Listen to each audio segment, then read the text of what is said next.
पहला सौदा में आप सबका स्वागत है। भारतीय बाजारों के खुलने की तैयारी थोड़ी देर में मैं बताऊंगा आपको कि ब्रिटेन में क्या कुछ डेवलपमेंट हो रहे हैं। कुछ अच्छे डेवलपमेंट होते हुए दिख रहे हैं, लेकिन उससे पहले संदीप वागले, संदीप जैन, राकेश बंसल हमारे तीनों एक्सपर्ट्स हैं हमारे साथ और सीधे देते हैं राकेश बंसल जी की आज की टॉप ट्रेडिंग पिक्स। बताएं sir. Good morning Anil ji. Anil ji, पहला कॉल एक बाय कॉल रहेगा अशोक लीलैंड पर। अगर हम देखें तो इस मार्केट के अंदर ऑटो स्टॉक्स काफी अच्छे लग रहे हैं और इन ऑटो स्टॉक्स में अशोक लीलैंड और टीवीएस मोटर काफी अच्छे लगते हैं। अशोक लीलैंड को मेरा ऐसा मानना है बाय करना चाहिए। हल्की सी करेक्शन पर अगर ये स्टॉक 92, 90, 93 के अराउंड मिलता है तो खरीद के चलें। मुझे लगता है ये स्टॉक जो 96, 97 पर एक बैरियर है उसको तोड़ के 107 के लेवल्स ऊपर में दिखाने का दम रखता है। दूसरा bye call Anil ji TVS motor पर रहेगा। जी, इस स्टॉक के अंदर नीचे में डबल बॉटम लगा हुआ है 532 के अराउंड। टेक्निकली पैटर्न काफी स्ट्रांग है और अगर डेरिवेटिव आंकड़ों को देखें तो ऊपर में 569 के लेवल्स देखने को मिल सकते हैं। और एकमात्र सेल कॉल रहेगा आईओसी के ऊपर। इसका टेक्निकल रुझान अनिल जी खराब है। नतीजों के बाद से स्टॉक के अंदर सेलिंग बनी थी, फिर लास्ट 3 दिन में पुल बैक देखने को मिला और कल स्टॉक ने दोबारा से डाउन ट्रेंड को रिज्यूम करा है। आईओसी को बेचने की राय रहेगी 431 के स्टॉप लॉस के साथ 400 के टारगेट के लिए। Anil ji, 2 conditional cell call रहेंगी। मार्केट का ओवरऑल ट्रेंड ठीक लगता है, बट एक जो वीक कड़ी है वो पीएसयू बैंकिंग स्पेस है जो कि मेक और ब्रेक लेवल पे खड़ी है, क्रूशियल लेवल्स पे खड़ी है। अगर ये लेवल्स टूटते हैं तो यहां से डिक्लाइन देखने को मिल सकता है और अगर यहां पर ये लेवल्स को होल्ड करता है तब शायद रैली देखने को मिले। बैंक ऑफ बड़ौदा को मेरा ऐसा मानना है सिर्फ 172 के लेवल्स जब टूटे तभी बेचना चाहिए, 177 के स्टॉप लॉस के साथ 165 के टारगेट के लिए। और बैंक ऑफ इंडिया को भी कंडीशनल बेचने की राय होगी 139 के नीचे। 139 के लेवल्स टूटे तब बेचें इसको 143.50 के स्टॉप लॉस के साथ 133 के लक्ष्य के लिए। बिल्कुल, सरकारी बैंकों पर देखिए जिस तरह से किसानों ने दबाव बनाया हुआ है कि कर्ज माफ़ी की जाए, ये चिंता की बात है। तो bank of Baroda, bank of India में बिकवाली करी, मतलब पंजाब में भी एक पूरा नया मुहिम बन रही है। देखिए, महाराष्ट्र से शुरू हुई, मध्य प्रदेश पहुंची और अब किसान मांग कर रहे हैं कि कर्ज माफ़ हो और सरकार के ऊपर दबाव बनता हुआ दिख रहा है। इस स्टोरी के ऊपर भी हमारी नज़र बनी हुई है, लेकिन पहले पूछते हैं संदीप जैन साहब से उनके ट्रेडिंग आइडियाज़ कौन से हैं। जैन साहब बताइए। मुझे कुछ स्टॉक्स जो अच्छे लग रहे हैं आज। एक तो अनिल जी ने मॉनसून की बात कही तो जयपुर में आज सुबह बारिश भी आ गई, 9 जून को ही आ गई, काफ़ी जल्दी आई है। तो मॉनसून मुझे ऐसा लगता है कि अच्छा ही होने वाला है। तो मॉनसून रिलेटेड स्टॉक्स तो सर्टेनली अच्छा कर ही रहे हैं ऑलरेडी। और फर्टिलाइजर्स में जैसे कि आरसीएफ अच्छा लगता है और मॉनसून से रिलेटेड जो पावर स्टॉक्स है वो है एनएचपीसी और एसजेवीएन, ये 2 अच्छे लगते हैं। फिर मुझे एडुकेशन से रिलेटेड स्टॉक्स में एनआईआईटी अच्छा लगता है, सरकार कुछ इस पे बड़े अनाउंसमेंट्स करने वाली भी है। और तीसरा जो बहुत ही बेहतरीन आइडिया जो लग रहा है आज, इनफैक्ट कुछ दिनों से मैं 47, 48 के लगभग था ये Saint Gobain. In fact last week clients को भी रेकमेंड किया था और आज इनफैक्ट मुझे इनफैक्ट जो पॉजिटिव न्यूज़ कल शाम को आई है तो ऐसा लगता है कि सेंट गोबेन एक अच्छा परफॉर्मर हो सकता है। डाउनसाइड रिस्क काफ़ी कम लगती है और अपसाइड बहुत अच्छा लगता है और इनफैक्ट बहुत ही बेहतरीन ब्रांड है। और उस हिसाब से इंडिया में जो ये कंपनी लिस्टेड हो काफ़ी छोटी है, बट अब कहीं ना कहीं कंपनी एक्सपेंशन कर रही है और नए प्लांट्स भी आने वाले हैं। तो मुझे ऐसा लगता है कि सेंट गोबेन पे बिल्कुल ध्यान दिया जाए। और बाकी सेरामिक्स में मतलब सैनिटरी वेयर में हिंदुस्तान सैनिटरी वेयर, एचएसआईएल और सोमानी सेरामिक्स। और सेंट गोबेन, इसके ऊपर एक खबर जो आई है वो मैं आपको बता दूं। आज नीरज की टीम का ये फ्री हिट शेयर भी था और वागले साहब बाजार खुलने से पहले ही कह रहे हैं ये शेयर उनको बहुत ज़बरदस्त लग रहा है। वागले साहब, आप चार्ट्स बताइए। देखिए, मैं आपको बताता हूँ कि खबर क्या निकल कर आई है। जिप्सम प्लास्टर बोर्ड ये कंपनी बनाती है और चाइना, इंडोनेशिया, थाईलैंड, यूएई से ये भारत में डंप हो रहा था और इस कंपनी ने कहा कि डंपिंग के ऊपर एक ड्यूटी लगनी चाहिए और वो सरकार ने लगाई। और इस कंपनी ने फिर ये सरकार से कहा कि वो डंपिंग ड्यूटी की मियाद अब समाप्त हो रही है, उसको बढ़ा दिया जाए। तो सरकार ने कल नोटिफिकेशन जारी कर दिया है। तो ये स्टॉक आज कमाल दिखा सकता है। मार्केट खुल रहा है, उसके बाद फिर हम वागले साहब से पूछते हैं। वागले साहब चार्ट निकाल के रखिएगा तैयार। बस बाजार खुल चुके हैं प्री ओपनिंग सेशन में और शुरुआत थोड़ी सी सजी हुई होती दिख रही है। देखते हैं आज ट्रेडर्स इंतजार कर रहे हैं कि किस तरह के ट्रेड डाले जाए सुबह सुबह पहली टिक पर।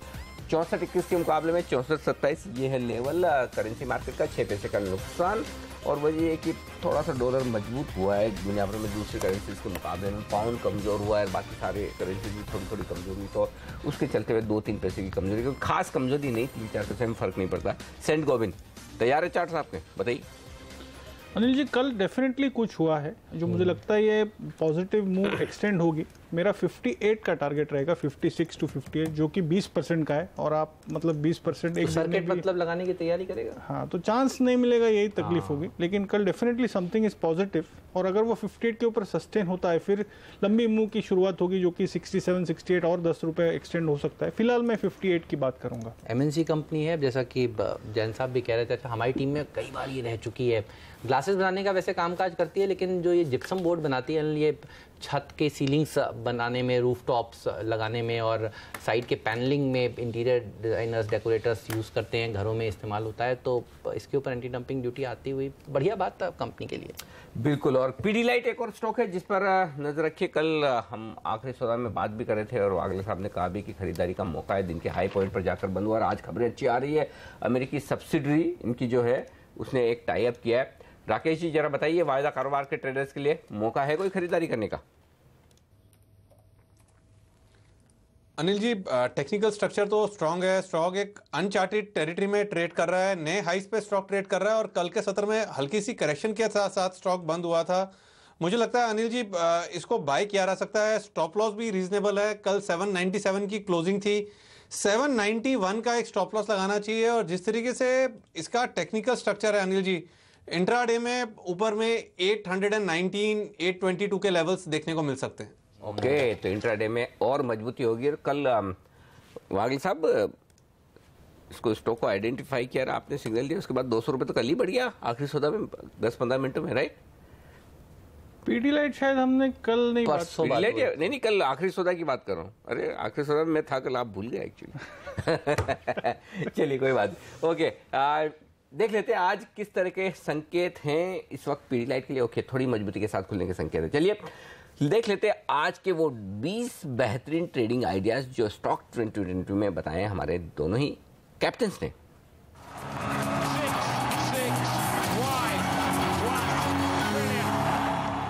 पूरी टीम पर नजर डालिए, बल्लेबाजों से भरी हुई है। आज लिकर शेयरों में अच्छी तेजी देखने को मिल सकती है। पायनियर डिस्टिलरीज, ग्लोबल स्पिरिट्स को इसलिए टीम में शामिल किया है क्योंकि लिकर कंपनियों को केरला से बड़ी राहत मिल रही है।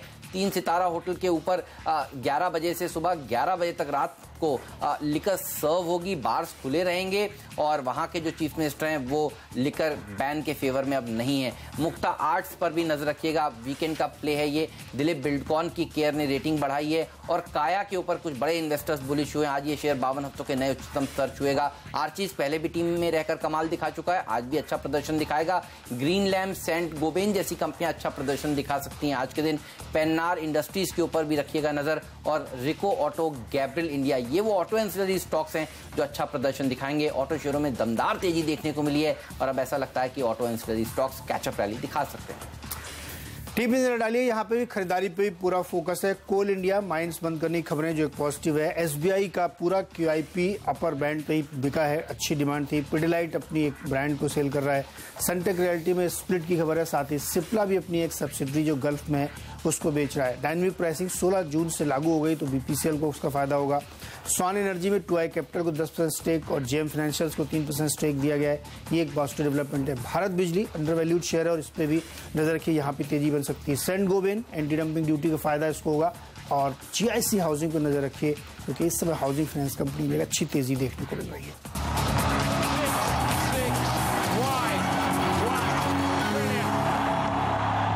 तो देखिए आज बाजार को सहारा कौन सी कंपनियां दे सकती हैं। रिलायंस इंडस्ट्रीज, CLSA ने कहा है कि AGM पर नजर रखिए और 1710 का टारगेट दिया है, तो ये स्टॉक आज सबसे अच्छा प्रदर्शन दिखाने वाला शेयर हो सकता है। इन्फोसिस, जहां फाउंडर प्रमोटर्स कह रहे हैं कि हिस्सेदारी बेचकर बाहर हो सकते हैं, 13.5% हिस्सेदारी है, तो हैंगओवर रहेगा कि कौन खरीदेगा, कब खरीदेगा, कितने डिस्काउंट पर बिकेगी, ये खबर पे ये शेयर सबसे ज़्यादा कमजोरी के साथ ट्रेड कर सकता है। कोल इंडिया, ये भी इंटरेस्टिंग स्टॉक है। 11,000 कर्मचारी अब तक ऐसी कोल माइन पर काम कर रहे थे जहां पर कुछ आउटकम ही नहीं था, प्रॉफिट ही नहीं कमा रहे थे। देखिए ये बड़ी विचित्र बात है, सरकारी कंपनियों में जहां जहां दिक्कत है वहां बड़ी दिक्कत है। हाँ, ये और अच्छी बात है कि ये वो 3 कोल माइंस बंद कर पाएंगे, नहीं कर पाएंगे वो अलग बात है कि यूनियन वाले विरोध कर रहे हैं, लेकिन बंद करना अच्छा डिसीजन है। सही बात है। और इस अच्छे डिसीजन की वजह से शेयर अच्छा खुले तो तुरंत बेचना चाहिए। मतलब ये कोल इंडिया ये स्टॉक है ही नहीं जो पोर्टफोलियो में रखें आप। मतलब गजब का अंडर परफॉर्मर भी चलो ठीक है। अब दिक्कत ये कि आप 260 में बेचें या 280-85 का इंतजार करें, उतना ही आपको सोचना है, बाकी नहीं रखना है, ये बात तो पक्की है, इसमें कोई डाउट नहीं। तो क्या राकेश जी शॉर्ट करने के लिए सही लेवल क्या है कोल इंडिया में, ये बताइए। अनिल जी, अगर कोल इंडिया जैसे कुछ ऊपर खुलता है, ऊपर में मेरे को लगता है 272 से लेकर 275 के अगर दाम मिले किसी भी पुल बैक में, तो वो एक बेहतरीन स्तर है बेचने के लिए इसको। चलिए, तो इस पर भी रहेगी आज हमारी नज़र साफ तौर पर। लेकिन और कौन से स्टॉक्स हैं देखिए जो एक्शन दिखाने वाले हैं। साफ तौर पर HDIL में कुछ ख़राब खबरें हैं, जहां पर इनकी प्रॉपर्टी को सेंट्रल बैंक ऑफ इंडिया ने अपने पास ले लिया है। HDIL कल भी कमज़ोर हो रहा था। वागले साहब, चार्ट्स कैसे लग रहे हैं, ये क्या आज भी कमज़ोर हो सकता है या फिर ये खबर भाव में कल ही डिस्काउंट हो चुकी है? वीक तो है, भाव में डिस्काउंट पूरी तरह से हुई है ऐसा मैं नहीं कहूँगा। 88 के नीचे ट्रेड होता है तो शायद और एक 4-5-6% इंट्राडे जा सकता है। 84-83 के इसके अगले टारगेट्स होंगे। तो वीक तो है और थोड़ी मोर डाउन साइड है। ओके, कमज़ोर है। जैन साहब, L&T या फिर आपको कोई कैपिटल गुड शेयर पसंद है? इस बार रिजल्ट थोड़े ठीक ठीक होते हुए दिख रहे हैं। आज मैं देखा हूँ L&T पर गोल्डमैन सैक्स की तरफ से रिपोर्ट भी आई है, हालांकि उन्होंने टारगेट तो लगभग वही रखा है, मेरे ख्याल से ज़्यादा बदलाव नहीं किया है, लेकिन अब थोड़े हाँ 1900 रुपये का है, यहाँ से अपसाइड है 100-125 रुपये की। खरीदना चाहिए L&T या फिर कोई और दूसरा कैपिटल गुड शेयर आपको पसंद हो वो बताओ। नहीं, बिल्कुल देखिए, L&T बहुत सही आपने चुना है अनिल जी। मुझे ऐसा लगता है कि L&T is a great bye, और कहीं ना कहीं L&T में बहुत सारी वैल्यू अनलॉकिंग न्यूज़ भी रहती है। और मेरे हिसाब से जिन लेवल्स पे है अभी देखा जाए तो कोई बहुत बड़ा परफॉर्मर नहीं रहा है L&T, और कैपिटल गुड्स पे सर्टेनली आई एम बुलिश। और मुझे ऐसा लगता है कि ये थोड़ा सा भी चल चुका, तो थोड़ा सा एक बाय ऑन डिक्लाइंस की रणनीति अपनाई, क्योंकि कहीं ना कहीं मार्केट्स भी इन लेवल्स पे, और जब ये लार्ज कैप्स वगैरह जो चले हुए रहते हैं तो कहीं ना कहीं जब करेक्शन आता है तो इनमें भी थोड़ी सी गिरावट आती है, तो आउट परफॉर्म बहुत जल्दी से नहीं कर पाते उतना। तो मेरे हिसाब से थोड़ा वेट करें एंड बाय ऑन डिक्लाइंस की रणनीति अपनाएं। ओके, बाय ऑन डिप्स की रणनीति होनी चाहिए। लिकर सेक्टर भी फोकस में रहेगा। और कल आपको याद है बाजार खुलने के साथ साथ हमने आपसे कहा था यूनाइटेड स्पिरिट्स, यूनाइटेड ब्रूवरीज पर नजर रखिए। दिन के उच्चतम स्तर पर उन्होंने समाप्ति भी दी थी और आज फिर से एक बढ़िया तेजी के लिए तैयार हो रहे हैं। कोई स्टॉक राकेश जी इस स्पेस में जो आपको अच्छा लगता हो? यूनाइटेड स्पिरिट्स, यूनाइटेड ब्रूवरीज तो बहुत लिक्विड हैं, यहाँ पर आपकी राय क्या है ये बताइए। क्या और ऊपर जा सकता है? केरला से बड़ी राहत मिल रही है इन्हें। बिल्कुल हेमंत जी, इनमें से अगर आप यूनाइटेड स्पिरिट और यूनाइटेड ब्रूवरीज में पूछेंगे तो मैं यूनाइटेड स्पिरिट्स के साथ जाना चाहूँगा। इसका टेक्निकल रुझान मुझे ज़्यादा अच्छा लगता है और शॉर्ट टर्म में यहाँ रैली की संभावना ज़्यादा लगती है। और नीचे में 2340 एक क्रूशियल लेवल है, वहाँ का स्टॉप लॉस होना चाहिए। और टेक्निकली स्टॉक 2550 तक की रैली दिखाने का दम रखता है। और दूसरा स्टॉक जो इस स्पेस से अच्छा लग रहा है हेमंत जी, वो है रेडिको खैतान, जो कि एक कंसोलिडेशन में स्टॉक चल रहा है। और जिस तरीके से टेक्निकल पैटर्न है, एक ब्रेकआउट की वेट है, और एक बार स्टॉक के अंदर ब्रेकआउट होता है तो स्टॉक के अंदर ऊपर में शॉर्ट टर्म में 136, 137 के लेवल्स देखने को मिल सकते हैं। ये स्टॉक अगर 125 के ऊपर निकलता है तब 136, 137 के लेवल्स देखने को मिल सकते हैं। फॉर द टाइम बिंग इस न्यूज़ को प्ले करने के लिए 121 का स्टॉप लॉस लगा के स्टॉक को बाय करना चाहिए। ओके, तो ये राय है इन तमाम लिकर शेयरों पर जहाँ पर तेजी का रुझान। लेकिन हाँ, जो स्टॉक हम कल बात कर रहे थे वो पेज इंडस्ट्रीज आने की पीडीलाइट जो 200 रुपये बढ़ा था, पेज इंडस्ट्रीज पर एक वागले साहब राय दे दो अपनी। कल 5% भागा और ये शॉर्ट कवरिंग हुई है, थोड़ी 14-15% ओपन इंटरेस्ट घटा है। हाँ, ये शेयर मेरे ख्याल से रिकमेंड करने के बाद हाँ, मैं थोड़ा इसके लिए थोड़ा सा कंफ्यूज हुआ। इसमें मैंने कल 16,500 का टारगेट दिया था और मैं उसको मेंटेन करता हूँ। यहाँ से 1000 रुपये अपसाइड पोजिशनल भी होगा। हाँ, और आप 15,200 का स्टॉप लॉस, मतलब आप 300 पॉइंट की रिस्क ले और अपसाइड 1000 to 1200 पॉइंट्स एक मुझे लगता है 3 से 4 हफ्ते में आना चाहिए। मॉनसून के चलते ना ये सारे शेयर भागने लगते हैं, ये लोगों को ज्यादा कंजम्पशन होने लगता है। कपड़े जल्दी सूखते नहीं है और इसलिए लोग एडिशनल खरीदते हैं। तो ये सीजन एकदम सही है, जितनी ज्यादा बारिश होगी उतनी ज्यादा बिक्री बढ़ेगी। हाँ, पेज ये लॉजिक देखिए हर बार फिट होता है। थोड़ा सुनने में अटपटा आपको जरूर लगता है। लॉजिक नहीं, इसमें लॉजिक फिर हेमंत एक चीज बताऊं। हाँ, इन्वेस्टमेंट में सबसे ज्यादा किसी एक चीज की जरूरत है, कॉमन सेंस। बिल्कुल सही बात। तो जो लोग है ना बहुत ज्यादा दिमाग लगाते हैं वो पैसा नहीं बना पाते हैं। अच्छा, मुस्कुरा रहे हैं देखिए। जैन साहब, लॉजिक तो सही है, ये बताइए। अब तो बारिश हो रही है खूब, आपने कहा कि आज जयपुर में भी बारिश हुई है। लॉजिक आपको बैठता है, ये ठीक लगता है? अनिल जी, हेमंत जी, जबरदस्त लॉजिक दिया आपने। अब मुझे एक्चुअली बोलने में बोल ही नहीं पा रहा हूँ, हंसी इतनी आ रही है। बहुत ही बेहतरीन लॉजिक है। और कई बार क्या होता है, आप बॉम्बे में रहते हो तो आपको ज्यादा ये समझ में आती है। बाकी राजस्थान में क्या है, बहुत जल्दी सूख जाते हैं कपड़े, क्योंकि धूप भी उतनी रहती है, ड्राई वेदर है। But still it is a great logic.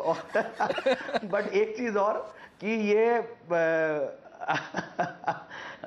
But still जिस तरीके से मानसून अच्छा आया है और रूरल डिमांड भी बढ़ेगी और इनकम भी हाथ में आएगी, और मुझे ऐसा लगता है कि जीएसटी के बाद और कई चीज़ें बेहतर ही होंगी ऑर्गेनाइज्ड सेक्टर के लिए। और इसमें भी अनऑर्गेनाइज्ड प्लेयर्स बहुत है और कई लिस्टेड प्लेयर्स भी है जो हो सकता है कि अनऑर्गेनाइज्ड रूप में काम करते हो।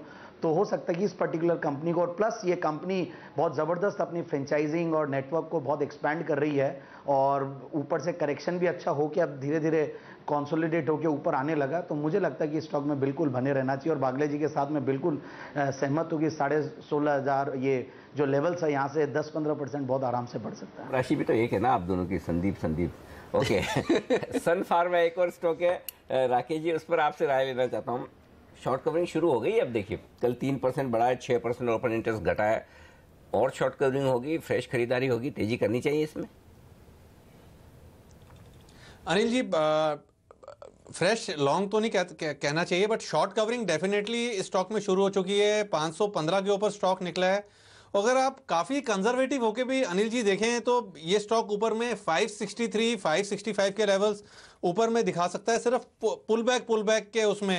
एंड अनिल जी, दूसरा, अगर फार्मा के अंदर पुल बैक या शॉर्ट कवरिंग को खेलना हो तो परफेक्ट कैंडिडेट मुझे टेक्निकली डीवीज लैब लगता है। डीवीज लैब ने एक अच्छा पुल बैक दिखाया है, कल की क्लोजिंग 650 के अराउंड की है। एंड अनिल जी, अगर ये स्टॉक 662 के ऊपर डिसाइसिवली निकलता है, तब एक काफ़ी बड़ी शॉर्ट कवरिंग 662 के ऊपर, काफ़ी बड़ी short covering plus fresh long build up stock को 735 से लेकर 750 तक ले जाने का दम रखते हैं। ओके, तो इन पर रखिएगा नज़र। सेंट गोबेन पर भी रखिए नज़र। ये तो 9% मजबूती के साथ खुलने की तैयारी कर रहा है, तो ज़बरदस्त तेजी देखने को मिलेगी इस शेयर में भी, जिस तरह से एंटी डंपिंग ड्यूटी की मियाद बढ़ा दी गई। और अब तो नोटिफिकेशन सरकार की तरफ से, फाइनेंस मिनिस्ट्री की तरफ से आ गया है।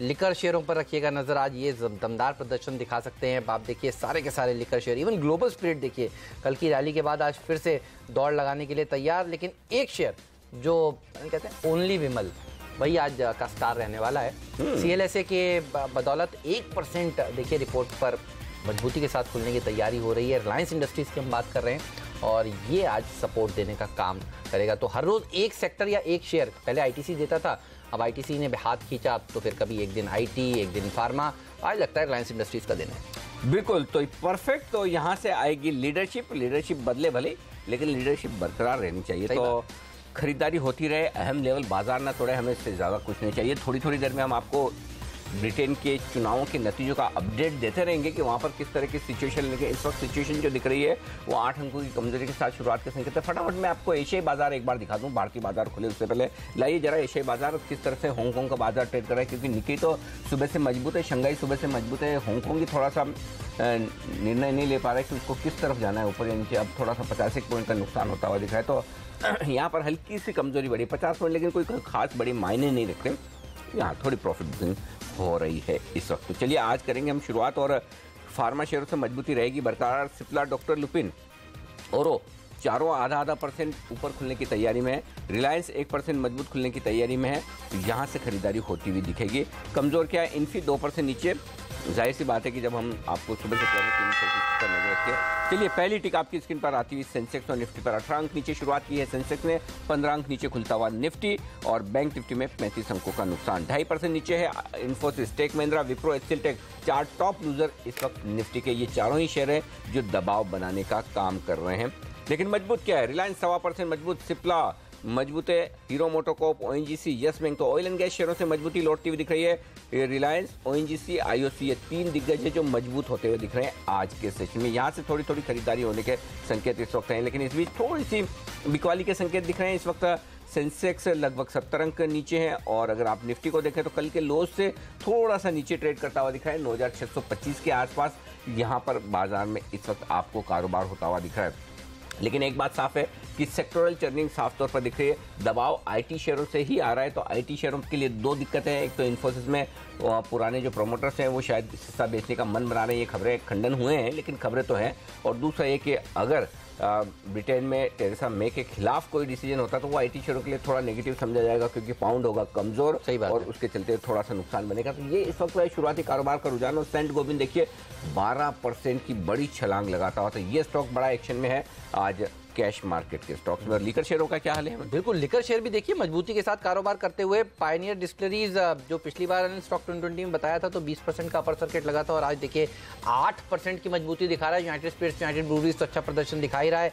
ग्लोबल स्पिरिट में भी कल 7% की तेजी के बाद 4% की बढ़त देखने को मिल रही है। रेडी को खैतान पसंद है हमारे एक्सपर्ट राकेश बंसल को, तो देखिए ये भी मजबूती के साथ कारोबार कर रहा है। अच्छी तेजी देखने को मिल रही है लिकर स्पेस में। यूनाइटेड ब्रूवरीज भी देखिए 0.5% मजबूती के साथ कारोबार करता हुआ। Yes bank, Kotak Mahindra bank, ये सब प्राइवेट सेक्टर के बैंक्स हैं जहां पर अच्छी तेजी आज के दिन देखने को मिल रही है। एल&टी भी ग्लोबल ब्रोकरेज हाउसेस के रिपोर्ट्स के दम पर मजबूती के साथ खुला है, लेकिन वीकनेस पर तो आज आईटी सेक्टर है, जैसा कि अनिल आप बता रहे थे। Infy, Wipro, TCS, Tech Mahindra one day wonders हैं। एल&टी, माफ कीजिएगा, एचसीएल टेक्नोलॉजीज, ये सब देखिए कमजोरी के साथ कारोबार करते हुए। टाटा स्टील भी आज कमजोर है। यूके के ऊपर साफ तौर पर नजर है, और कंजर्वेटिव्स यानी थेरेसा मे जिस पार्टी को रिप्रेजेंट करती हैं वहां पर थोड़े से अब आंकड़े बेटर होते हुए दिख रहे हैं, लेकिन फिर भी मेजॉरिटी नहीं आई तो फिर दिक्कत की बात हो सकती है। तो हंग पार्लियामेंट वाला जो कंफ्यूजन है वो अभी भी बरकरार है। जब तक पूरी सीटों की गिनती नहीं हो जाती, 650 में से 566 सीट्स की गिनती हो चुकी है, तो आउटकम अभी पूरी तरह से आना बाकी है, और इसीलिए थोड़ा सा देखिए दबाव देखने को मिल रहा है भारतीय बाजारों में भी और आईटी सेक्टर में भी, जैसा कि आप कह रहे हैं। आईटी सेक्टर थोड़ा सा दबाव बनाने का काम को ये बनने नहीं दे रहा एक्चुअली। सही बात है, दिक्कत यही है। लेकिन इसके अलावा रिलायंस कम्युनिकेशन आज फिर से कमजोर है, 2.5%। एमआरपीएल 2% नीचे है। मैक्स फाइनेंशियल 2% नीचे, एचडीएल 1.5% नीचे। तो ये स्टॉक्स हैं जो कमजोरी की तरफ हैं इस वक्त। रिलायंस डिफेंस 1.5% मजबूत होता हुआ दिख रहा है, और एक कल 1% मजबूत है। बड़े सीमित दायरे में कारोबार होते दिख रहे हैं, और कोई खास रुझान है नहीं तेजी बनती दिख रही है, न मंदी हो रही है, और नहीं वेट एंड वॉच हो रहा है। दिख रही है। वेट एंड वॉच, बिल्कुल सही कह रहे हैं आप, वेट एंड वॉच वाला मामला है। तो कोई खास रुझान किसी भी तरफ आपको दिखेगा नहीं, ये संकेत साफ तौर पर। एक स्टॉक है जो जरूर मजबूत दिख रहा है, एनएचपीसी कहने, हाँ मैं भी बिल्कुल वही कहने वाला था। अच्छा, जैन साहब का आज का पिक है। हाँ, एनएचपीसी में एक्चुअली खबर है कुछ, वो 16,000 करोड़ रुपए का मेरे ख्याल से सरकार ने एक हाइड्रो पावर के लिए कोई पैकेज है। हम फटाफट आपको डिटेल निकालने की कोशिश करेंगे एनएचपीसी पर यहाँ पर। राकेश, तब तक आप वायदा कारोबार के ट्रेडर्स के लिए बताइए कि क्या करना चाहिए एनएचपीसी में, क्या कोई तेजी का मौका दिख रहा है आपको? अनिल जी, टेक्निकली काफ़ी बड़ी तेजी एनएचपीसी के अंदर देखने को मिल सकती है। जिस तरीके से इसका टेक्निकल रुझान है अनिल जी, स्टॉक ने एक रिवर्सल दिखाया है नीचे में 30 रुपीज़ के अराउंड, एक अच्छा बेस है। अनिल जी, इसमें फंडामेंटल ट्रिगर ये है कि 2009 में इसका आईपीओ आया था, 2011 से इसके नॉर्थ ईस्ट में प्रोजेक्ट हैं लोअर सुभाषिनी करके, वो एनजीटी में अटके हुए थे। एज पर आर इंफॉर्मेशन वो हियरिंग अब खत्म हो चुकी है, और जुलाई में अब उसकी जजमेंट आएगी। मोस्ट प्रोबेबली जजमेंट जो है वो एनएचपीसी के फेवर में आनी चाहिए। और इसके जो वैल्यूशन हो रखे हैं अनिल जी, 48 से 50 रुपीस का वैल्यूशन हो रखा है 6 महीने के अंदर पोस्ट एनजीटी क्लियरेंस। तो काफी बड़ी रीरेटिंग एनएचपीसी में देखने को मिल सकती है, और फंडामेंटल ट्रिगर मैं आपसे इसके अंदर इसी न्यूज का है। हाँ, ये खबर बता दूं, एक्चुअली सरकार ने 16,000 करोड़ रुपए का एक बेल आउट पैकेज अप्रूव किया है हाइड्रो पावर सेक्टर के लिए। तो एक और स्टॉक हाइड्रो पावर में एसजेवीएन, उस पर भी नजर रखिए। उस पर भी मैं उससे पहले ये इन्फॉर्मेशन साहब को हमने कहा है कि वो देखिए, वागले साहब चार्ट देखिए। इसमें ये बता दूं मैं आपको कि लगभग 11,600 मेगावाट के जो प्रोजेक्ट्स हैं जिनको दिक्कतें थी, तो ये बड़ा बेल आउट पैकेज आया। और फिर अगर अच्छा मानसून हो तो दोनों चीजें के लिए बताइए। निकल गया है। एक्चुअली हेमंत ने जब बात की थी तो 3260, 3280 था, अभी 3420 हो गया। तो अभी भी बताइए सर, अगर जिन्होंने अभी भी खरीदा पोजीशनल के तौर पे ले सकते हैं। मेरा 36, 37 का टारगेट है। हाँ, तो शायद आज ही आ जाएगा। तो खबर भी बढ़ी है। और जो सेक्टर जो पसंद किया जैन साहब ने, जैन साहब से भी एक राय ले ले। जैन साहब, क्या इन लेवल पे कोई देर हुई है? अभी भी खरीद सकते हैं, कोई दिक्कत थोड़ी है अभी भी? ओके, देखिए आज बहुत गर्म हो चुका स्टॉक, पॉजिटिव न्यूज़ भी है, और फिर आपके चैनल पे सारे ही एक्सपर्ट्स ने शायद रेकमेंड कर दिया बहुत अच्छे से। तो मैं कई बार क्या ये नॉइज से थोड़ा डरने लग जाता हूँ, तो थोड़ा सा एक बार आप वेट करें। कई बार क्या होता है कि कई चीज़ें रहती चल जाती है, तो ये नहीं कि सिर्फ एक ही स्टॉक है। थोड़ा वेट करने की राय दूंगा, थोड़ा नीचे आने दीजिए, ओवर हीटेड हो चुका है। और पॉजिटिव न्यूज़ जैसा कि एनजीटी का राकेश जी ने भी बहुत बेहतरीन कहा, नॉर्थ ईस्ट, क्योंकि मैं उस सेक्टर से हूँ, एरिया से हूँ, तो मुझे ध्यान था। और प्लस मॉनसून का तो सारे सोने पे सुहागा, और प्लस टेक्निकली भी बहुत बेहतरीन हो रखा है, रिस्क रिवॉर्ड रेशियोज भी अच्छे हैं, और कहीं ना कहीं आईपीओ की रेट्स के आसपास आया है, तो बहुत बड़ा एक ट्रिगर होता है ये भी। तो मेरे हिसाब से सर्टेनली वहाँ पे प्रॉफिट बुकिंग आएगी, क्योंकि जो भी पुराने फंसे हुए लोग हैं वो वहाँ पे एग्जिट करने की कोशिश करते हैं, और मेरे हिसाब से थोड़ा वेट करना चाहिए नीचे आने का। बट येस, बहुत बड़ी रैली के लिए हो सकता है कि ये स्टॉक और ये सेक्टर तैयार है। HPC 3355 है आज का BSE पर हाई, और देखिए 3375 है 52 वीक हाई। तो नया 52 हफ्ता का उच्चतम स्तर NHPC लगाने की तैयारी करता हुआ। SJVN में भी आप देखिए 52 वीक्स हाईज लगते हुए, और मॉनसून की थीम पर ये शेयर तो क्या कमाल दिखाते हैं हर बार। एक शेयर जो कमज़ोर हो रहा है और वो वागले साहब के रडार पर आया है, वो है HDIL। और हम आपसे कह रहे थे, देखिए सेंट्रल बैंक ऑफ इंडिया ने जो कर्जा दिया था HDIL को, वो कर्जा HDIL समय पर पूरा नहीं कर पाया, तो सेंट्रल बैंक ऑफ इंडिया ने इनकी प्रॉपर्टीज जब्त कर ली। अभी एक बैंक ने किया है, अब डर ये रहेगा कि बाकी के बैंक भी इस तरह के एक्शन ले सकते हैं। HDIL क्या और करेक्ट हो सकता है वागले साहब? बिल्कुल करेक्शन अभी शुरुआत हुई है। 88 के ऊपर का स्टॉप लॉस रखे। ऑन द डाउन साइड मैं समझता हूँ 81, 82 तक जा सकता है, तो आप 1.5-2 रुपए का रिस्क ले रहे। ऑन द डाउन साइड 4 से 5 रुपए मुझे दिखता है। अच्छा, कल एक खबर और मेरे ख्याल से HDI के लिए आ रही थी, कोई कुर्ला की इनकी एक प्रॉपर्टी के लिए शायद CBI की तरफ से कोई जांच। CBI वो सेंट्रल बैंक ऑफ इंडिया है दरअसल। वो वाला CBI नहीं है, वो CBI नहीं। सेंट्रल बैंक ऑफ इंडिया ने कुर्ला की प्रॉपर्टी को जब की फ्लैट्स को अपने पास ले लिया। देखिए, जो लोग कर्ज नहीं वापस दे पा रहे, उसके ऊपर अब बैंक्स एक्शन में आ रहे हैं, क्योंकि अगर बैंकों ने इस बार एक्शन नहीं लिया तो RBI एक्शन ले लेगा। और RBI क्या कह रहा है कि अब आप कर्ज ही मत दीजिए आगे, अब आपके ऊपर मोरटोरियम सेम चीज लगा दिया। ऑर्बिट कॉर्पोरेशन, हाँ एग्जैक्टली, ऑर्बिट में कब से जेल की हवा खानी पड़ी। एक्शन हुआ ही है। जो अब ये बात सही है, अगर सरकार बैंक पर स्ट्रिक्ट होगी तो बैंक जिन्होंने पैसा लिया उन पर स्ट्रिक्ट होगा, तो ये दिक्कत की बात है। तो HDIL आप ये इस लिहाज से थोड़ा सा सावधान ही रहें। एक्चुअली वैसे भी क्या रियल एस्टेट सेक्टर्स के स्टॉक सबसे कमजोर नाम है और सबसे डिस्प्यूटेड नाम HDIL है।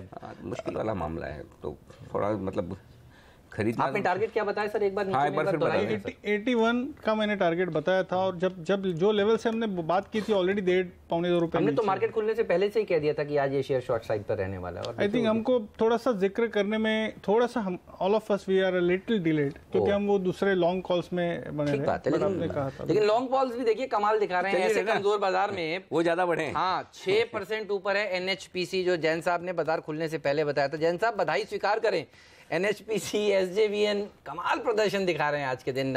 स्टॉक ऑफ द, इसीलिए जब जैन साहब ने बोला, मैंने कहा अचानक से जैन साहब बारिश के हिसाब से तो नहीं बोल सकते। तो मुझे एक्चुअली कल रात को ये खबर कहीं पड़ी थी, तो एकदम मुझे ध्यान में आया। मैंने कहा चलो पता लगाया जाए।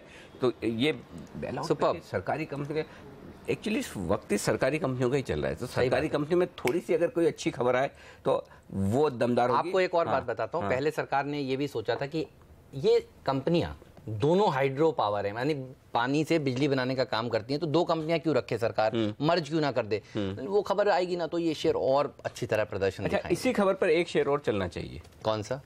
नागार्जुना कंस्ट्रक्शन, NCC, क्योंकि नॉर्थ ईस्ट में सबसे ज्यादा अगर पावर प्रोजेक्ट किसी एक कंपनी के पास हाइड्रो पावर के बनाने के लिए इनके प्लांट के, तो वो NCC है। जैन साहब, ये अगर आप दोनों ट्रैक कर रहे होंगे SJVN और NHPC, तो NCC भी आपके रडार पर होगा। सही है ये? और क्या फिर NCC वो स्टॉक हो सकता है जो यहाँ से चल जाए? फिर मैं भी एक बात बताता हूँ NCC के बारे में। हाँ, पहले बताइए सर, पहले आप।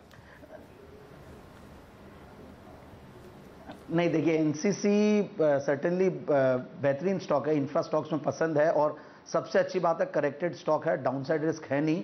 और जो आपने कहा कि इंफ्रा रिलेटेड जो बेनिफिट पर्टिकुलरली मिल सकता है इन कंपनीज के लिए, प्लांट्स बनाती है, तो ऐसे कई कंपनीज हैं, छोटे और भी कंपनीज हैं, बट मैं एक बार वैसे नाम नहीं लूंगा। बट पर्टिकुलरली NCC को मैं डाउनसाइड रिस्क देखते हुए, बट एक चीज़ और ध्यान देना चाहिए कि इसके जो मूव्स है वो बहुत फास्ट है। तो जो भी ट्रेडर्स, इनफैक्ट इन्वेस्टर्स तो जल्दी से आते नहीं हैं, जो भी ट्रेडर्स इसमें ट्रेड करते हैं तो वो स्टॉप लॉसेस को थोड़े लंबे रखें, बट चाल भी बड़ी मिलेगी। और यहाँ से मुझे ऐसा लगता है कि ये स्टॉक भी 3 फिगर पे पहले भी आया था, वापस से आ सकता है डाउनसाइड रिस्क को देखते हुए। आएगा और बहुत जल्दी आएगा। जिस तरह से डेट ये कम कर रही है कंपनी, इस बार के नतीजे भी देखिए, नतीजे on the face of it तो कमज़ोर लगे, लेकिन कर्जा जो इन्होंने घटाने का मुहिम उठाई है और उसके ऊपर तेज़ी से काम कर रहे हैं, वो काफ़ी सराहनीय। कल मैं एक PSU चेयरमैन के साथ बैठा हुआ था, जो कि बड़ा कंस्ट्रक्शन के ऑर्डर्स देते हैं और उनको भी दरअसल एनसीसी सबसे ज्यादा रिलायबल लगता है। तो सोचिए जो कंपनियां काम कराना चाहती हैं, जिन कंपनियों से उन कंपनियों को वो काम, ये कंपनियां पसंद हैं। कस्टमर अगर पसंद करे वो सबसे बड़ी चीज है, उससे बढ़िया ब्रांड कोई नहीं। अगर आप लीवर आईटीसी के प्रोडक्ट खरीदते हो, लीवर आईटीसी इसीलिए लीवर आईटीसी क्योंकि आप खरीदना चाहते हैं। इसमें एक और चीज जो ये बेल आउट पैकेज से कोरिलेट करनी चाहिए। बेल आउट पैकेज में क्या होगा, SJVN NHPC जैसी कंपनियों को पैसा मिलेगा, उन्हें पैसा मिलेगा तो पैसा फिर एनसीसी जैसे कॉन्ट्रैक्टर्स को जाएगा और फ्रेश ऑर्डर्स भी मिलेंगे। इसलिए एनसीसी और राकेश जुनीवाला ऐसे 10% हिस्सेदारी इस कंपनी की खरीद कर अपने पोर्टफोलियो में लंबे समय से नहीं बैठे। सही बात है। तो जब वक्त हिस्सेदारी उन्होंने बढ़ाई है, हाँ लगातार हिस्सेदारी उनकी बढ़ती आई है। उनको इंफ्रास्ट्रक्चर सेक्टर में अगर कोई एक कंपनी सबसे अच्छी लगती है तो एनसीसी ही लगती है। बिल्कुल। राकेश, चार्ट्स पर एक बार राय दे दें आप, और FNO ट्रेडर्स के लिए भी क्या कुछ संकेत है यहाँ पर? देखिए अनिल जी, एनसीसी के अंदर स्टॉक नीचे से एक अच्छे बेस से निकल रहा है। जिन स्तरों पे स्टॉक चल रहा है 87-70 के अराउंड चल रहा है। अगर ये अनिल जी स्टॉक 88 रुपीस के ऊपर डिसाइसिवली सस्टेन करता है तो डेफिनेटली बिना किसी शंका के स्टॉक को बाय करना चाहिए। 88 के ऊपर सस्टेन करता है तो वो क्लियर संकेत होंगे। जो रिजल्ट्स के बाद स्टॉक के अंदर करेक्शन देखने को मिली थी वो पूरी हो चुकी है और 88 के ऊपर सस्टेन करता है तब 94-95 के स्तर एनसीसी में देखने को मिल सकते हैं। चलिए, तो नागार्जुना कंस्ट्रक्शन, इसके ऊपर रखिए नजर, जबरदस्त प्रदर्शन दिखा सकता है। ये वैसे पोर्टफोलियो वाला स्टॉक है, ट्रेडिंग अप मूव तो यहाँ पर देखने को मिलेंगे ही। इस शेयर में पोर्टफोलियो के लिहाज से भी बहुत बढ़िया गेंस मिल सकते हैं। तो 100 का टारगेट अनिल का नोट कर लीजिए, एनसीसी के ऊपर आगे जाकर अचीव जरूर होगा। पायनियर डिस्टिलरीज अनिल देखिए अब 5% ऊपर खुला, 10% हो गया। सर्किट लगा सकता है सर आज के दिन? बागले साहब, आपके चार्ट्स पे कुछ सिग्नल आ रहे हैं क्या? क्योंकि लिकर वाली कंपनी अच्छा प्रदर्शन दिखा रही है। अच्छा, कल इसने नहीं चाल पकड़ी थी, ये अच्छी बात है। कल बाकी सारे शेयर भाग गए थे, पायनियर लाल निशान में जाकर बंद हुआ था। आज इसीलिए देखिए 10% मजबूत है। ये लेवल पे भी मैं लेने को तैयार हूँ। एडवाइस करूंगा बाय करें। करंटली 204-205 है। इसका स्टॉप लॉस 193 होगा, थोड़ा लंबा होगा और ये पोजिशनल कॉल है, इंट्राडे नहीं है। इंट्राडे 20% जाएगा वो बात अलग है, लेकिन मेरा 230 to 240 का टारगेट होगा। अब 209 हो गया बात करते करते, और 230 to 240। हाँ, और ये 2 से 3 हफ्तों का व्यू है। 2 से 3 हफ्तों का व्यू, और ये देखिए भागना शुरू कर रहा है। अब 14% ऊपर हो गया है पायनियर डिस्टिलरीज। तो ये देखिए छोटे शेयर बड़ी उछाल दिखा रहे हैं। आज तो मिड कैप कंपनियों का ही दिन है साहब। बिल्कुल, मिड कैप भी क्या, स्मॉल कैप। हाँ, स्मॉल कैप सही है। मतलब जो एकदम, और आप देखिए ना, जहाँ है बाइंग वहाँ है। मतलब ये रुकने वाले शेयरों 14% नहीं है। बिल्कुल, तो बहुत ही बेहतरीन मजबूती के साथ कारोबार। मेरे तो ये इनसे नजर ही नहीं हट रही है। देखिए 8%, FNO का स्टॉक 8%, मजाक थोड़ी है सर। बिल्कुल। और SJVN कितना ऊपर है? SJVN 5%, अभी भी SJVN भी ऊपर। और एनसीसी जब बात करी थी तो 1% ही ऊपर था, अब देखिए 2.5% ऊपर है। और FNO में सबसे ज्यादा अच्छा प्रदर्शन दिखाने वाला यही शेयर है आज के दिन। और येस बैंक भी अच्छा प्रदर्शन दिखा रहा है। अच्छा, एक अच्छी बात मुझे मार्केट की ये लग रही है, प्राइवेट सेक्टर बैंक ने पार्टिसिपेट करना शुरू कर दिया है। मिड कैप इंडेक्स देखिए हरे निशान में आ गया। बैंक निफ्टी भी हरे निशान में आने की तैयारी कर रहा है। येस बैंक अच्छा प्रदर्शन दिखा रहा है, कोटक महिंद्रा बैंक, इंडसइंड बैंक, और बैंकों ने अगर अच्छा प्रदर्शन दिखाया तो फिर मार्केट में एक अच्छी रिकवरी देखने को मिल। बिल्कुल, बैंकिंग शेयरों का ड्यू भी है, और वो इसलिए ड्यू है हेमंत क्योंकि कल एक्सपायरी की वजह से थोड़ा सा बैंकिंग शेयर सुस्त थे। थोड़ी प्रॉफिट बुकिंग आई, 23,500 का लेवल भी ऐसा था जहां पर पुट और कॉल दोनों में ओपन इंटरेस्ट एक्सपायरी के दिन बराबर बना हुआ था। तो जाहिर सी बात है थोड़ा वहां पर रस्साकशी वाला मामला था, लेकिन अब धीरे धीरे होता हुआ दिख रहा है। ये इस वक्त आप देख सकते हैं बेहतरीन एक और stock actually, city cable, city network, क्या नाम है इसका? सिटी नेटवर्क, हाँ सिटी नेटवर्क, ये SITI है, सिटी नेटवर्क। यहाँ पर देखिए भारी भरकम वॉल्यूम होता दिख रहा है। BSE पर ये शेयर लेकर आई है, हालांकि है तो NSE पर भी। SL ग्रुप वाली कंपनी जो है, वाली 1,70,13,000, 1 करोड़ से ज्यादा शेयर। अच्छा, पूरा सेक्टर ही देखिए अच्छा प्रदर्शन दिखा रहा है। 1 करोड़ से ज्यादा शेयर, यानी 2% हिस्सेदारी बदली है सिटी नेटवर्क की, बड़ी हिस्सेदारी बदली है सिटी की। इसके चार्ट देखिए जरा वागले साहब क्या हो रहा है। इसके चार्ट में 28.55 रुपए में 2% हिस्सेदारी, 1,70,00,000 शेयरों की। कितना बढ़ा है? ओह, 10% ऑलरेडी है, और भी है। 36 to 38 का इसका मेरा वीकली टारगेट है। 36, ओके। अभी 3150, मतलब यहाँ से हम 5 रुपए, मतलब 15% की बात कर रहे हैं। और इसका स्टॉप लॉस 2750 का होगा, तो आप 2.5 रुपए का रिस्क ले रहे हैं। और अपसाइड 6-7 रुपए की अपसाइड है। अच्छा, हाथवे केबल भी देख लीजिए लगे हाथ, क्योंकि देखिए सिटी भागा तो हाथवे भागा, दोनों ट्रेडिंग ट्विंस हैं, ये दोनों ही स्टॉक्स चलते भी साथ हैं गिरते भी साथ हैं। 11% ऊपर हो गया अब सिटी के, हाथवे भी कैचअप दिखा सकता है क्योंकि ये भी देखिए दौड़ लगाना शुरू कर रहा है अब इस समय। नहीं हेमंत, पैटर्न वाइज सिटी ज्यादा बेटर है और वॉल्यूम ब्रेकआउट है ऑलरेडी, तो देखो ये सस्टेन भी हो रहा है। वाओ, एक बार टारगेट रिपीट करिए सर फिर सबके लिए। 36 to 37 का मेरा टारगेट है, करंट भाव है 31.50, 27.50 का स्टॉप लॉस है। सुपर्ब आइडेंटिफाई किया अनिल आपने। एक और स्टॉक है ऐसा ही, आई डोंट नो, वो भी एस चांद, देखेगा जरा इसका, इसके भी हाल ही की नई लिस्टिंग है तो चार्ट आपके पास कम। अरे सर कोशिश करिए ना, ऐसा क्या है, मना क्यों करना है। यहाँ पे देखिए 2 बड़े ट्रेड हुए हैं इस वक्त इस चांद में।